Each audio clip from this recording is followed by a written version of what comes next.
అదే RTV app వార్తల్ని క్షణాల్లో చదివే అవకాశం ఉంటుంది. ఒక న్యూస్ పేపర్, ఒక టెలివిజన్ ఛానల్ మీ చేతుల్లో ఎప్పుడు 200 రోజులు 100-150 రోజులు నో షోస్ ఉంటున్నాయి థియేటర్స్లో. అంటే థియేటర్స్ వీళ్ళకి ఇవ్వట్లేదా? ఇస్తున్నారు, జనం రాక మూసేస్తున్నారు థియేటరు పెద్ద సినిమా చిన్న సినిమా అని లేకుండా వాళ్ళు థియేటర్ షో మూసేస్తున్నారు, షో కట్ చేస్తున్నారు. అది మేజర్ ప్రాబ్లం.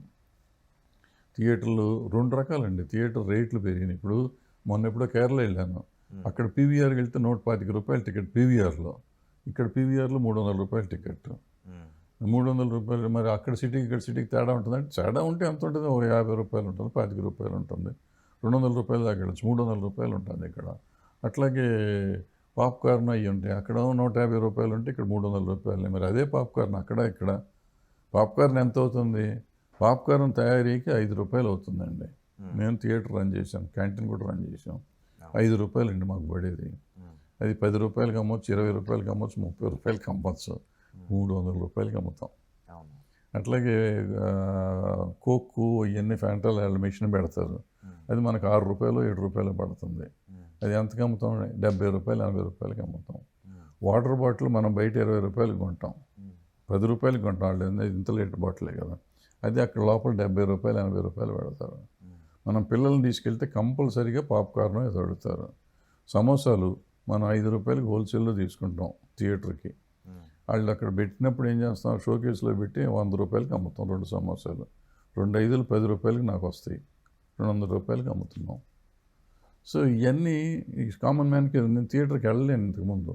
థియేటర్కి వెళ్తే నేను నా చిన్నప్పుడు రెగ్యులర్ థియేటర్కి ఒక చిక్కీ ఒకటిను ఒక చిప్స్ ప్యాకెట్ కొనుక్కొని సినిమా చూసేవాడిని. ఇదో 10 పైసలు ఉండేది చిక్కీ, ఇదేమో 30 పైసలు 20 పైసలు 25 పైసలు ఉండేది. ఏది చిప్స్ ప్లాస్టిక్ కవర్లో వేసి ఇచ్చేవారు. ఇది చూసుకుని సినిమాకి వెళ్ళేవాడిని. మంచినీళ్ళు అక్కడ కుండలో పెట్టే వరకు పోసుకుని తాగేవాళ్ళం. ఇప్పుడు ప్రతిదీ కొనుక్కోవాలి, ఇప్పుడు మంచినీళ్ళు కూడా కొనుక్కోవాల్సిన పరిస్థితి వచ్చింది. సో ఇవన్నీ పిక్చర్ రేట్లు. అంటే నేను సినిమాకి వెళ్తే వాళ్ళు ఎంత అవుతుంది, 300లోనూ ఇవన్నీ కొనుక్కుంటే 1000 రూపాయలు నుంచి 700 నుంచి 1000 రూపాయలు అవుతుంది ఒక్కొక్క మనిషికి. పిల్లల్ని తీసుకెళ్తే ఒక్కొక్క ఫ్యామిలీ వెళ్ళిందంటే 2000 నుంచి 3000 రూపాయలు టికెట్లు అవుతున్నాయి, ఖర్చు అవుతుంది. సో వెళ్ళలేకపోతున్నాం. ఇప్పుడు ఫర్ ఎగ్జాంపుల్ మన పుష్ప వచ్చింది, పుష్ప వస్తుందని చెప్పి దానికి ముందు వారం ఏదో సినిమా రిలీజ్ అయితే ఎవరు తెళ్ళ. ఎందుకంటే పుష్పకి నేను సేవ్ చేసుకోవాలి టికెట్కి. ఫస్ట్ డే చూడాలంటే ఎక్కువ రేటు పెట్టాలి, సెకండ్ డే చూడాలని ఎక్కువ రేటే ఉంది. కాబట్టి నేను డబ్బులు సేవ్ చేసుకుని ఈ వారం చూడాల్సిన సినిమా డబ్బులు దాచుకుని నెక్స్ట్ వారం చూడాల్సిన సినిమా డబ్బులు దాచుకుని ఈ సినిమా చూడాలి, క్రేజ్ ఉన్న సినిమా. సో 2-3 వారాల వరకు ఉన్న సినిమాలు నేను చూడండి. ఇంకా ఇంతకుముందు అంటే డబ్బులు తక్కువ ఉండే కాబట్టి ప్రతి సినిమా 10 సార్లు చూసేవాళ్ళం. నేను ఆ రోజుల్లో అవకాశం 32 సార్లు చూశాను నేను. అట్లా ఉంటుంది. భరద్వాజ్ గారు, మీరు నిజానికి పరిశ్రమలో ఉన్న సమస్యలు ఏంటి, పరిష్కారం ఏంటంటే ఎవరిని భుజాన్ని వేసుకోవడం లేదు, ఎవరిని ఓవర్గా విమర్శించడం లేదు, కానీ చురకలు అంటిస్తున్నారు, రోజుకొక బాంబు పేలుస్తున్నారు. సో దీనివల్ల మీకు ఇబ్బందులు రావట్లేదా పరిశ్రమ నుంచి? ఏముంటుందండి, ఇప్పుడు నేను మంచిగా చెప్తాను, నేను దీంట్లో చురక కాదు ఏం చెప్పేది. నేను మంచి చెప్తాను. ఇప్పుడు చెప్పిన తప్పు అంటే నేను సిగ్గుపడను. ఎవరి దగ్గరికి వచ్చి క్షమాపణ చెప్పమంటే వాళ్ళ దగ్గర చెప్తాను, రెడీగా ఉన్నాను. నేను చెప్పిన తప్పని ఎవరన్నా ప్రూవ్ చేయమనండి. నేను చెప్పింది అబద్ధం కానీ తప్పు కానీ అయితే ఎవరినైనా చెప్పమానండి, నేను పబ్లిక్గా క్షమాపణ చెప్తానికి రెడీగా ఉన్నా. నాకు తెలియక అని చేస్తుంటే, తెలిసి నేను చెప్పిందంతా రైట్. ఇది చురక కాదు. ఎందుకంటే మనల్ని మనం రిపేర్ చేసుకోవాలి. ఇప్పుడు అన్ఫార్చునేట్గా ఉన్న పరిస్థితి ఏంటంటే ఎవరిలో ఫోన్లు ఎత్తరు. నేను డైరెక్ట్గా చెప్పొచ్చు ఎవరికైనా కానీ, బట్ ఎవరైనా కానీ నా నెంబరు సేవ్ అయ్యిందో లేదో నాకు తెలియదు, ఎత్తరు ఫోన్లు. మీ ఎవరికి చెప్పాలి? నిజంగా నాకు సిగ్గేస్తుంది. మీడియాకి ఎందుకు చెప్పాలండి? తొక్కలోది వీళ్ళంతా మొత్తం 1000 మంది సమస్య ఇది. మేము మా 1000 మంది కదా 2000 మందిని పోనీ, ఈ 2000 మంది సమస్య నేను మీడియాలో మాట్లాడి దీన్ని చూసి దాన్ని కాంట్రవర్సీ చేసి నేను పలానా వాడిని తిట్టాను అనుకోవటం అనవసరం. డైరెక్ట్గా నేను ఫోన్ చేసి చెప్తాను ఎవరికైనా కానీ, వాళ్ళు తీసుకుంటారో తీసుకోరు అనేది అయిపోతుంది. అన్ఫార్చునేట్గా ఏంటంటే ఇప్పుడు ఎవరు ఫోన్ ఎత్తట్లా, ఎవరు ఎత్తరు. ఎవరికి చెప్పుకుంటాం? అరణ్యరోధన. నాకు చెప్పకపోతే మనశ్శాంతి, కడుపు పొట్టపోతుంది, ఉప్పుతుంది. అందుకని నేను చెప్పి తీరాలి, చెప్పకపోతే నాకు ఆరోగ్యం బాగోదు. చెప్తాను. నాకు యాజ్ ఎ సీనియర్ అంటే నాకు ఇండస్ట్రీలో నిన్న చెప్పినట్టు నేను అందరూ నా వాళ్ళేనండి. నిజంగా నేను చెప్తున్నానండి, వాళ్ళు నేను ఉన్నాను అంటే వీళ్ళందరూ నాకు సహాయం చేసిన వాళ్ళే. అందరూ నన్ను ప్రేమించిన వాళ్ళే, అందరూ నాకు కావాల్సిన వాళ్ళే. నేను ఏది చెప్పినా వాళ్ళ మంచికి చెప్తుంది తప్ప, అంటే నేను చెప్పేది కొంచెం హార్ష్గా ఉండొచ్చు, లేకపోతే వెటకారంగా ఉండొచ్చు, ఏదైనా వాళ్ళు తీసుకునే విధానాన్ని బట్టి ఉంటుంది. బట్ నా ఉద్దేశం ఎప్పుడూ ఎవరిని ఇన్సల్ట్ చేయటం కాదు, ఎవరిని తప్పు పడటం కాదు. నేను తప్పు చేస్తానంటే తప్పు జరగకూడదు, భవిష్యత్తులో జరగకూడదు. ఒకసారి తప్పు చేసి ఉండొచ్చు, మనం చెప్పే అవకాశం లేదు కాబట్టి చెప్పి తీరాలి. అండ్ ఇంకోటి ఏంటంటేనండి, మనం సినిమా వాళ్ళందరూ వాళ్ళు ఎక్కువ వర్షిప్ చేస్తారు, వీళ్ళు ప్రజలు ఎక్కువ నమ్ముతారు, ప్రజలు ఎక్కువ వాళ్ళని ఫాలో అవుతూ ఉంటారు. కాబట్టి వాళ్ళకి చెప్తా అంటే వీళ్ళకి కూడా ఎంతో కొంత ఎడ్యుకేషన్ అవుతుంది. సో దానికోసం నా తాపత్రయం తప్ప నాకు వేరే ఏం లేదు. నిజంగా ఖాళీగా ఉన్నాను, ఏదో 4 మంచి మాటలు చెప్తే తప్పు లేదు అనే ఉద్దేశం చెప్పడం తప్ప దీంట్లో చొరకెద్దాము, లేకపోతే పలానా వాడిని ఇన్సల్ట్ చేద్దాం, పలానా వాడిని తగ్గిద్దాము, అది నేను పెరుగుదాం, దీంట్లో ఏమొస్తుంది? నాకు పెరిగేది ఏమి ఉండదు, నాకేముండదు, దీంట్లో వచ్చేది లేదు అసలు. ఎందుకు చెప్పడం? నలుగురికి మంచి మాట చెప్దాం అనేది తప్ప వేరే ఉద్దేశం ఉంది. ఇప్పుడు మీరు పరిశ్రమకి ఏదైనా విజ్ఞప్తి చేయాలనుకుంటే, మొన్న వెళ్ళిన వాళ్ళందరికీ ఒక విజ్ఞప్తి చేయాలనుకుంటే మీరు ఏం చేస్తారు? మనకి ఎందుకు వాళ్ళకి విజ్ఞప్తి చేయాల్సిన అవసరం నాకేం? పరిశ్రమ సమస్య కోసం. పరిశ్రమ సమస్యకి ఎందుకు ఛాంబర్కి వెళ్ళి చెప్తాను నేను, వాళ్ళకి ఎందుకు చెప్పాలి నేను? వాళ్ళు ఎవరో నాకు సగం మంది తెలియదు, నాకు అందులో ఉన్న వాళ్ళని చాలామంది నేను గుర్తుపట్టను. సో నేను ఎందుకు చెప్పాలి వాళ్ళకి? చెప్పిన వాళ్ళు నువ్వెవరన్నా నాకు అనవసరంగా, అదో పరువు తక్కువ. ఆ ఛాంబర్కి వెళ్తే పాపం మా ప్రెసిడెంటో సెక్రటరీ నన్ను కొంచెం గుర్తుపడతారు, ఇంకా ఫోటో ఉంది కాబట్టి వాళ్ళకి తెలియపోయిన గుర్తు, పలానా వాడు మన మాజీ ప్రెసిడెంట్ అనుకుంటారు. సో అక్కడికి వెళ్ళి నేను చెప్పుకోవచ్చు అన్న చెప్పాలంటే. అక్కడికి వెళ్ళిన వాళ్ళు 2 విషయాల గురించే వెళ్ళారని పబ్లిక్గానే చర్చ జరుగుతుంది, అల్లు అర్జున్ టికెట్ల రేట్ల గురించి. ఒకవేళ మీరు వెళ్ళి ఉంటే ఏ విషయం మాట్లాడి ఉండేవారు ముఖ్యమంత్రి? నేను వెళ్తే ఇండస్ట్రీ గురించి మాట్లాడేవాడిని. ఇండస్ట్రీ సమస్యలు చాలా ఉన్నాయి, నాకు తెలిసిన సమస్యలు. బట్ వెళ్తే డెఫినెట్గా ఏదో ఒకటో రెండో మాట్లాడేవాడిని, అన్ని కాకపోయినా తెలిసినంతవరకు నేను మాట్లాడి ఉండేవాడిని. ప్రధానంగా ఉన్న ఒక 5 సమస్యలు, ఫస్ట్ లైన్లో ఉన్న ఒక 5 నేను సమస్యలు. చెప్పే ముందు 30 ఏళ్ళ నుంచి పోరాడుతుంది ఒక పవర్, అది కంపల్సరీగా మాట్లాడేవాడు. వాళ్ళు అదేం మాట్లాడలేదు దాని గురించి? నాకు తెలిసినంతవరకు మాట్లాడలేదు. ఓకే, మాట్లాడలేదు. అంతకుముందు గవర్నమెంట్ చేస్తామని చెప్పారు, 2 సార్లు చెప్పారు. కేటీఆర్ గారితో నేను మాట్లాడాను, పబ్లిక్గాను మాట్లాడాను, పర్సనల్గాను మాట్లాడాను. చేస్తామన్నారు, చేయలేదు. అప్పుడు వీళ్ళను చేస్తానికి ప్రయత్నం చేసేవాళ్ళం. మేము ఛాంబర్ నుంచి కూడా రిప్రజెంటేషన్ ఇచ్చాం కేసీఆర్ ప్రభుత్వం ఉన్నప్పుడు. మరి వాళ్ళు చేస్తామని అయితే కంపల్సరీగా చేస్తామన్నారు, చేయలేదు. ఎందుకు చేయలేదో మనకు తెలియదు, వాళ్ళ సమస్య ఏంటో తెలియదు. ఓకే, కానీ నిజానికి ఇప్పుడున్నటువంటి రోజుల్లో ఒక ప్రమోషన్, ఒక ఉర్రూతులు ఊగించడం, ఇవన్నీ కూడా అవసరం అవుతూ ఉన్నాయి జనాల్లోకి వెళ్ళటం హీరోలకు. అండ్ చాలామంది ప్రమోషన్స్ చేసే ఈవెంట్ ఆర్గనైజర్స్ కూడా అదే విషయాన్ని చెప్తూ ఉన్నారు. హీరోలు దాని నుంచి పక్కకు రావాల్సిన అవసరం ఉందా? ఇప్పుడు సర్ప్రైజ్ ఇవ్వటం వేరు, సర్ప్రైజ్ ఇస్తున్నాం అనుకుంటాం, సర్ప్రైజ్ చేస్తానికి ప్రయత్నం చేయటం వేరు. సర్ప్రైజ్ ఇవ్వటం అంటే నేను సడన్గా వెళ్ళిపోయాను అనుకోండి, పలానా హీరో సర్ప్రైజ్ సడన్గా వెళ్ళాడు అనుకోండి, మీకు థియేటర్లో ఉన్న వాళ్ళు వస్తారు. థియేటర్లో 2000 మంది ఉంటారు సార్. నేను వెళ్తే 2000 మందితో నాకు సమస్య. నేను వస్తాను అని నేను చెప్తే 10,000 మంది వస్తారు రోడ్డు మీదకి. ఇప్పుడు 10,000 మంది 2,000 సమస్య ఎక్కువ, 10,000 సమస్య ఎక్కువ. మీరు పబ్లిసిటీ కావాలి, పబ్లిసిటీ. మీరు అక్కడ పలానా హీరో వెళ్ళిందే మీరు న్యూస్ వేస్తారు, అక్కడ ఏమైందనేది న్యూస్ వేయరు, ఎంతమంది వచ్చారనేది న్యూస్ వేయరు. అన్లెస్ ఇట్లాంటి యాక్సిడెంట్ ఏదైనా జరిగితే తప్ప, లేకపోతే దాని పెద్ద న్యూస్ కాదు. ఆయన వచ్చాడు థియేటర్కి అనేది మీరు న్యూస్ వేస్తారు. ఏదైనా కానీ న్యూస్లో ఉంటాం కదా. మేజర్ ఇదేంటంటే, నేను I should be seen, mileage in the media. Mileage in the media ఎప్పుడు వస్తుంది? నేను వెళ్తే వస్తుంది. నేనంటే పలానా హీరో ఎక్కడికి వెళ్ళినా వస్తుంది మైలేజ్. అయిపోయా. ఇంకా దాన్ని ఏదో చేద్దాం, సెన్సేషన్ చేద్దాం అనుకోవటం ఎందుకు? ఏం సెన్సేషన్ చేస్తారు? అసలు నాకు తెలియకడుతాను, హీరో వెళ్తే జనం రారని ఎట్టా అనుకుంటారండి ఎవరన్నా? రాకుండా ఉండగలరా? ఎట్లయినా వస్తారు, ఎట్లయినా వస్తారు జనం. దానికి పెద్ద రారు అని మీడియా ఏదో చేద్దాం ఏం చేస్తారు? బౌన్సర్లు ముందు అంటా ఉంటే ఏంటి మనం అప్పుడు చూస్తాం. సైలెంట్గా ఒక హీరో నడిచి వెళ్తున్నాను అనుకోండి, సడన్గా నాబోటోడు చూస్తే మన అర్జును లేకపోతే మన చిరంజీవి అనుకుని కొంచెం ధైర్యం కూడా చేయరు. ఎవరు ధైర్యం? ఏదో కొంతమంది వెళ్తారు, సార్ సెల్ఫీ సార్ అని అడుగుతానికి. ఇప్పుడు సెల్ఫీలు వచ్చినాయి కాబట్టి, ఇంతకుముందు సిగ్నేచర్లు అడిగేవారు, ఇప్పుడు సెల్ఫీలు అడుగుతారు. కొంచెం దగ్గరికి వెళ్తారు, చేసేవాళ్ళు చేస్తారు, లేకపోతే వద్దయ్యా తర్వాత చేద్దాం అంటారు, వెళ్ళిపోతారు. పెద్ద గొడవ ఉండదు, మీద పడి తొక్కేసి అంత సీనే ఉండదు. అంటే మనం చేసేదాన్ని బట్టి ఉంటుంది.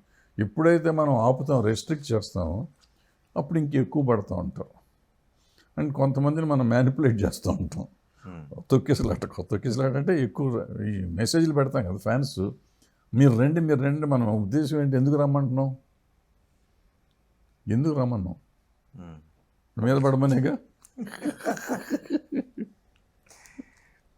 మొన్న వీళ్ళందరూ ముఖ్యమంత్రి దగ్గరికి వెళ్ళకపోయి ఉండుంటే ఆ గ్యాప్ ఇంకా పెరిగిపోయి ఉండేదా? డెఫినెట్గా పెరిగేది. వెళ్ళటం నిజంగా మంచిదే, వెళ్ళటం మంచిదే, దాన్ని ఆహ్వానించాలి. ఏ రకంగా ఎందుకు వెళ్ళారు ఏమిటి అనేది మనకు అనవసరం, కానీ వెళ్ళటం కరెక్ట్. చేసిన ప్రక్రియ అవతలది కాదు కదా తప్పు, మనాళ్ళు తప్పు చేస్తే మనాళ్ళు చేసి ఉండాలి. అంటే వ్యక్తులకి ప్రభుత్వానికి గ్యాప్ ఉందా, అది ఫిల్ అయిందా? పరిశ్రమకి ప్రభుత్వానికి గ్యాప్ ఉందా? పరిశ్రమకి ఏమైందండి అసలు? పరిశ్రమ అంటే ఎవరు? వ్యక్తులకి పరిశ్రమ అంటే ఎవరు? పరిశ్రమకి ఏం లేదు ఇక్కడ. పరిశ్రమ ఎవరు అసలు ఎవరో తెలియదు ఇప్పటికీ. ఇప్పుడు మనం ఒక నిమిషం చిరంజీవి గారు రాకపోతే చిరంజీవి గారు ఎందుకు రాలేదు, లేదా మహేష్ బాబు గారు ఎందుకు రాలేదంటారు, లేదా రాజమౌళి గారు ఎందుకు రాలేదంటారు, పవన్ కళ్యాణ్ గారు ఎందుకు రాలేదంటారు. వీళ్ళే పరిశ్రమ అంటే మళ్ళీ కాళ్ళు కాదంటారు. వీళ్ళంతా వస్తే బాలకృష్ణ గారు ఎందుకు రాలేదంటారు. సో ఎవరు పరిశ్రమ? అందుకనే ఎందుకు చేసామంటే మేము ఛాంబరు అన్నాం. ఛాంబర్ అన్నప్పుడు మరి ఛాంబర్ నుంచి ఎక్కువ మంది ప్రతినిధులు ఉండాలి కదా. అదే చెప్పింది, తప్పని చెప్పింది అదే కదా, నేను ఇందాక చెప్పింది అదే కదా. సో అందుకని మనం ఛాంబర్కి అప్పచెప్పేయాలి ఏదన్నా కానీ. చెప్తే వాళ్ళు చేయకపోతే తప్పు వాళ్ళది, ఆ ప్రెసిడెంట్ సెక్రటరీ వాళ్ళ తప్పు అవుతుంది. మనం ఎందుకు జైలు పెట్టుకోవాలి, నెత్తినేసుకోవాలి దాన్ని. ఇప్పుడు నా నెత్తినేసుకొని నేను నలుగురిని తీసుకెళ్ళాను అనుకోండి, నా పర్సనల్ అవుతుంది అది. నాకు ఎవరన్నా చెప్పానుకోండి, నేను ఛాంబర్కి వెళ్ళి బాబు సార్ అడుగుతున్నారు, మీరు ఏమన్నా వెళ్తారా, ముఖ్యమంత్రి గారు అడుగుతున్నారు, మనం అంతా వెళ్దామా, ఎవరు వస్తారు ఎవరు రారు, వచ్చిన వాళ్ళు వస్తారు రాని వాళ్ళు రారు, వాళ్ళు తర్వాత సమస్య ఏంటి, ఎజెండా ఏంటి, ఏమి ఇద్దాము, మీటింగ్ పెట్టుకొని చేసుకుంటాము, ఇన్ని సమస్యలు ఉంటాయి కదా. కానీ ఒక చర్చ నడిచింది గత ప్రభుత్వం ఉన్నప్పుడు, పరిశ్రమ అంతా గత ప్రభుత్వ పెద్దల దగ్గరికి వెళ్ళి క్యూ కడుతూ ఉండేవారు. ఆ తర్వాత మారిన ప్రభుత్వం దగ్గరికి పరిశ్రమ పెద్దగా వెళ్ళలేదు కాబట్టి ఆ గ్యాప్ ఒకటి. ఇంత బోగస్ ఇదంతా. ఎవరి దగ్గరికి ఎవరు వెళ్ళారు చెప్పమనండి, చూపించమనండి నాకు. ఏ ప్రభుత్వం దగ్గరికి ఎవరు వెళ్ళారు? అన్ని అబద్ధాలు. అంటే పర్సనల్ రీజన్స్తో ఎవరి వాళ్ళు వెళ్తే వెళ్ళి ఉండొచ్చు, అది పర్సనల్ ఫ్రెండ్షిప్ ఉండకూడదా? వీళ్ళు ఆర్టిస్టులు అయినంత లోపల, ప్రభుత్వంలో వాళ్ళు మంత్రులు అయినంత లోపల వాళ్ళు వీళ్ళు కలవకూడదా? కలవటం తప్ప? అది ఇండస్ట్రీ పరంగా వెళ్ళినట్టు కాదు కదండి. నాకు పరిచయం ఉంది, నేను వెళ్ళాను, మీకు పరిచయం ఉంది, మీరు వచ్చారు, అంతే తప్ప దానికి ఇండస్ట్రీ వెళ్ళలేదంటే ఎట్ట కుదురుతుంది? నిజానికి భరద్వాజ్ గారు మీరు మాట్లాడిన తర్వాత గతంలో పవన్ కళ్యాణ్ మాటలను కూడా ఒకసారి గుర్తు చేసుకోవాల్సి వచ్చింది. అప్పట్లో చిరంజీవి వీళ్ళందరూ వెళ్ళిన తర్వాత ముఖ్యమంత్రికి నమస్కారం పెడితే మా అన్నయ్య చేత నమస్కారం పెట్టించుకున్నారు, ఒక చిరంజీవి చేత ముఖ్యమంత్రికి నమస్కారం పెట్టించుకున్నారు, ఆహం చల్లారింది అంటూ అప్పట్లో పవన్ కళ్యాణ్ మాట్లాడారు. నేను కూడా తప్ప అన్నాను. అంటే అక్కడ నేను డిఫర్ విత్ పవన్ కళ్యాణ్ గారు. ముఖ్యమంత్రి గారు నాకు దండం పెట్టమని చిరంజీవి గారిని అడగల, ఆయన అడిగారు. ఆయన ఇండస్ట్రీ కోసం నేను తర్వాత మాట్లాడా, తప్పని చెప్పి నేను పర్సనల్గా చిరంజీవి గారికి ఫోన్ చేసి చెప్పా, మీరు అలా చేయటం తప్పు సార్ అని. ఆయన నాతో ఏం చెప్పారంటే, నేను ఇండస్ట్రీ కోసం ఏం చేయమన్నా చేస్తాను, అవసరమైతే కాళ్ళైనా పట్టుకుంటాను అన్నారు. ఇదే మాట చెప్పారు ఆయన. కోట్ దిస్, ఆయన చెప్పిందే చెప్తున్నాను నేను. అంటే ఒక మనిషి, అంత లెవెల్లో ఉన్న మనిషి ఆ మాట అన్నాడంటే మనం ఆలోచించాలి, ఇండస్ట్రీని ఎంత ప్రేమిస్తారు వాళ్ళు. సో ఆయన లాస్ట్లో అన్నానంటే, నువ్వు పవన్ కళ్యాణ్ నన్ను ఇట్లాగే అర్థం చేసుకోరు అని అన్నాడు నన్ను. ఆయన అర్థం చేసుకోవటం కాదు సార్, మాకు నచ్చలేదు, నాకైతే నచ్చలేదు, ఆయన సంగతి నాకు తెలియదు అంటే ఆయనకు కూడా నచ్చలేదు అన్నారు. సో మీ ఇద్దరికి నచ్చలేదు అని చెప్పి ఆయన తేల్చేశారు. సో ప్రాబ్లం ఏంటంటే అక్కడ ఆయన ఇండస్ట్రీకి సమస్య అనుకున్నాడు, అది ఇండస్ట్రీ సమస్య కాదు సార్ అని ఆయనకి చెప్పాను నేను. తర్వాత ఆయన ఒప్పుకున్న తర్వాత చెప్పారు, ఇటువంటి మనం అనవసరం అని చెప్పి స్టేట్మెంట్ ఆయన. ఇండస్ట్రీ సమస్య కాదని చెప్పారు మీరు? నేను చెప్పాను ఆయనకి, ఇండస్ట్రీ సమస్య కాదు సార్, మిమ్మల్ని కొంతమంది రాంగ్ రూట్లో తీసుకెళ్తున్నారు, మీరు వెళ్ళకూడదని చెప్పాను నేను.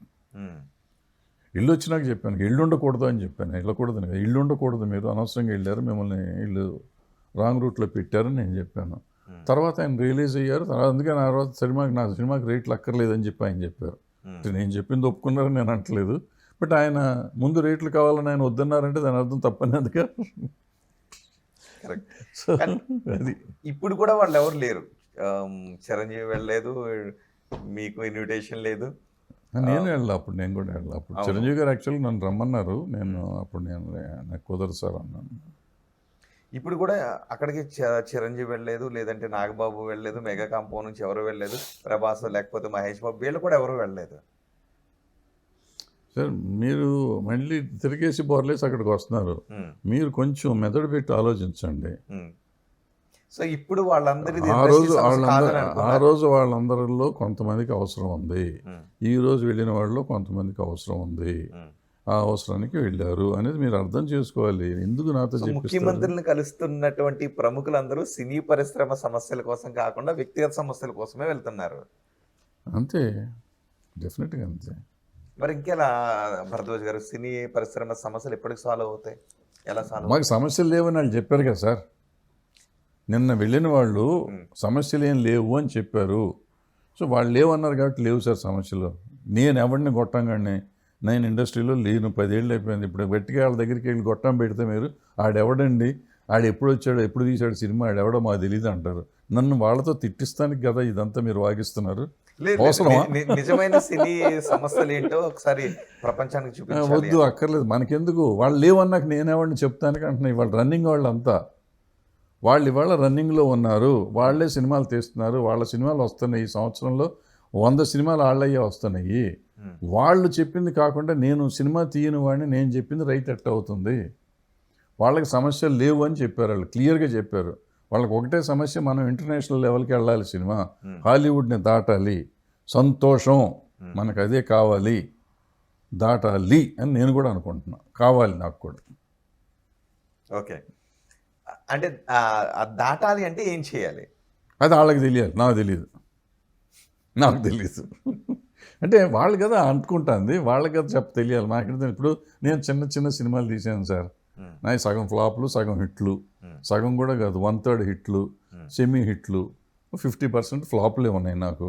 అంటే నా చరిత్ర పెద్ద ఘనమైన చరిత్ర కాదు. నాకు దశాబ్దాల కాలంగా సినీ పరిశ్రమలో ఉన్న ఏదో మర్రి చెట్టు, తాటి చెట్టు కూడా ఉంటుంది కాస్త దశాబ్దాల కాలంగా. ఏం చేసిందంటే ఏమి చేసి ఉండదు. అంటే నేను ఏమి ఉన్న 50 ఏళ్ళ నుంచి ఉంటే పుడింగా ఏంటి చెప్పాలి, రూల్ ఏమన్నా. సో వాళ్ళు they are happening people sir. మీరు ఏది అవునన్నా కాదన్నా, whoever went to CM's place are the people, happening people in this industry today. వాళ్ళు are the leaders of this future generation. ఇంకా కావాలంటే కొంతమంది ఫ్యూచర్ జనరేషన్ కూడా ఉన్నారు. సో వాళ్ళని మనం గౌరవించాలి. వాళ్ళు ఏ రీజన్తో వెళ్ళారు, ఎందుకు వెళ్ళారు ఇవన్నీ పక్కన పెట్టేసి, వాళ్ళు సమస్య లేదు అని చెప్పారు, ఓపెన్గా స్టేట్మెంట్ ఇచ్చారు. ఇచ్చిన తర్వాత who am I to say that there are ఇంకా సమస్యలు ఉన్నాయి మనం కాదంటానికి ఏముంది. నాకు తెలిసినవి ఆల్రెడీ 2-3 మీకు చెప్పాను. చిన్న సినిమాలు కానీ, పవర్ ఛార్జెస్ కానీ, ఇటువంటి కొన్ని 3 చెప్పాను. వాటిని గురించి కన్సిడర్ చేయాలో అనేది ప్రభుత్వం ఆలోచించాలి. ఎందుకంటే వీళ్ళు వెళ్ళిన వాళ్ళకి ఎవరికి సమస్యలు లేవు. నేను చెప్పింది లేని వాళ్ళకి సమస్య, అక్కడికి వెళ్ళిన వాళ్ళకి సమస్యలు ఉన్నాయి కొన్ని. వాళ్ళని గురించి ప్రభుత్వం ఆలోచించి తీసుకుంటానో తీసుకోదని ప్రభుత్వం డిసైడ్ చేయాలి, లేకపోతే FDC చైర్మన్ గారు డిసైడ్ చేయాలి, లేకపోతే ఛాంబర్ డిసైడ్ చేయాలి. Thank you very much Tammareddy Bharadwaj గారు. ఆర్టీవీకి చాలా సమయాన్ని ఇచ్చి సినీ పరిశ్రమ చుట్టూ ప్రస్తుతం చోటు చేసుకుంటున్న వివాదాల గురించి ఆయన చాలా శుతిమెత్తగానే, చాలా గట్టిగానే చెప్పారు.